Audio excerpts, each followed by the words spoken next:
So let's talk about how being courageous, being willing to lead yourself from the heart, to try and fail and try again and observe yourself and learn from yourself, drives the clarity that we seek and how that clarity is going to keep us going. So I'll tell you a quick story. Frankly, I'm kind of going through it in one area of my life. There's some existential wondering, some worry, some little bit of despair creeping in. About a month or so ago, I was praying and I asked for clarity. Now, I don't subscribe to any particular religion. I'm not in any way advocating for you to believe anything differently than you already do. I don't dare tell God what it is. Wouldn't be much of a God in my mind if I could kneel down and understand him fully. And in fact, I try never to ask for too much when I am praying. But in this case, I'm out of answers, so I asked. I'm swimming in some pretty deep water. I'm out of answers, so I asked. And again, I'm not telling you to pray. That's not what this episode is about. Your concept of God is your business, even if that God is nothingness. But I would say that submitting to the belief that there is a higher power and that that power is everywhere and it can reside in me if I so choose and if I will allow it, has driven me to greater heights in believing what is possible, and it has given me a lust for life, a love for life, a real appreciation for the beauty around me. Here's what happened. I continued just living day to day, continued doing what I was doing, just trying to bring that observation of myself where I could. And what I began to realize was in some areas of my life, I was very clear on what I needed to do, or at least I had a good, strong knowing, a clarity towards the steps that I have to take every day to get towards what I want. And in other areas of my life, such as the part of my life where this crisis is beginning to occur and beginning to get too large to handle, there was zero clarity. I actually didn't know or have any idea what the steps away from this crisis, the steps towards a solution would even look like. And so it's not like I knelt down and prayed and then was blessed by this divine clarity the next morning. Quite the opposite. I just over time was able to develop a very important realization. I didn't have any clarity here. I didn't know what the steps would be. I asked for clarity, and the first thing I realized was there is none. So let me ask you now, your goals that you're working on, whatever they may be, are they framed in your mind as a series of steps and what it'll look like and feel like to get there, to achieve that thing that you want, that state that you want to occupy? Or is it framed in your mind as what the problem is? Now, here's where courage comes in. Are you, as I was, paralyzed by fear, sitting there staring at the problem, frozen, unsure how to act, unsure if I even could act? Or are we willing to have that moment of courage when we start walking, when we snap out of that frozen fear and begin to walk towards some form of action? Not even solution, but action. So keep in mind what I said. I said, I did not know what the steps away from crisis would look like. Crisis to me occurs in that middle space where there's the problem.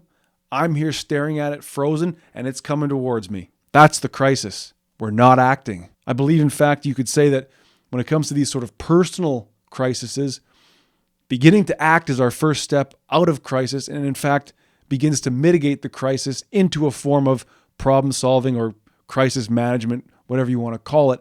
We're not frozen in crisis as soon as we begin to at least even decide to act.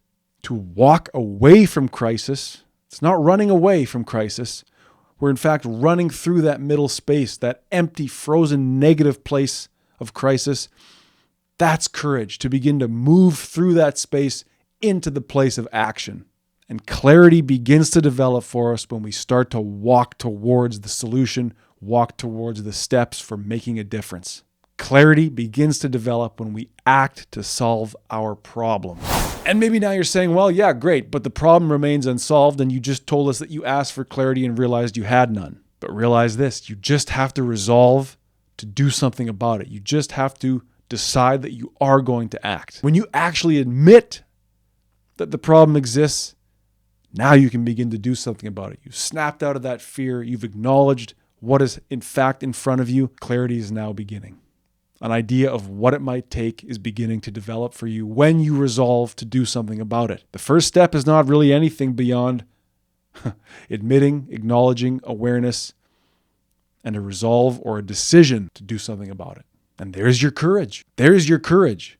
The decision, the accepting, the move towards solutions. And you can now gain that deeper clarity. You can now begin to see more clearly what it would look like because you've now started to walk towards it. You're getting out of that frozen middle space, that paralysis, that petrification, that fear, into a place of courage. Okay, let's dig into an example. It's a very common goal to lose weight or become more fit. And frankly, a lot of that is quite often driven by what? Vanity, right? We want to look good naked. We want to look better out on the dating market. We want to be more attractive to our partners. We want to be more accepted willingly in social situations. We want to not be second-guessed and disrespected because of the body that we inhabit and bring out with us everywhere we go. And so if you are in pain, if you do have low energy, and you believe that you can look and feel better, you may begin down the road of weight loss. But sitting there and saying, well, I'm fat and I'm weak and I can't keep up with my peers, I can't keep up with my kids, I can barely even get through the day because of this sluggishness and this heaviness about me. That is to live in that frozen space of crisis and that paralyzed space of inaction. But it's fine to say those things if the next sentence out of your mouth is, but I'm going to be courageous enough to at least think about what it would take to get away from this. I might not even take a step this week, but I'm going to think about what the steps might be. I might even just simply say, there must be a way. What would it take to improve? And again, I'll jump in now and say all of this is my personal opinion and experience. I'm not telling you how to live your life. I just feel like it's getting a bit heavy on the rhetoric. But again, this is a tool for you to put in your tool case and make use of as you wish. So in my case, the way I approached weight loss will now in fact be the same way I approach this new crisis. That was where the clarity began to develop.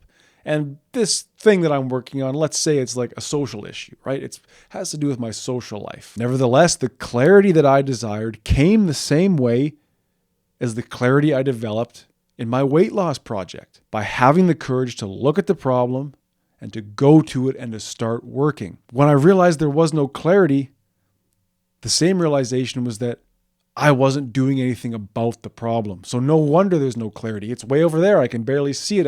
I know I'm afraid of it. I'm not doing anything about it. So there's no clarity.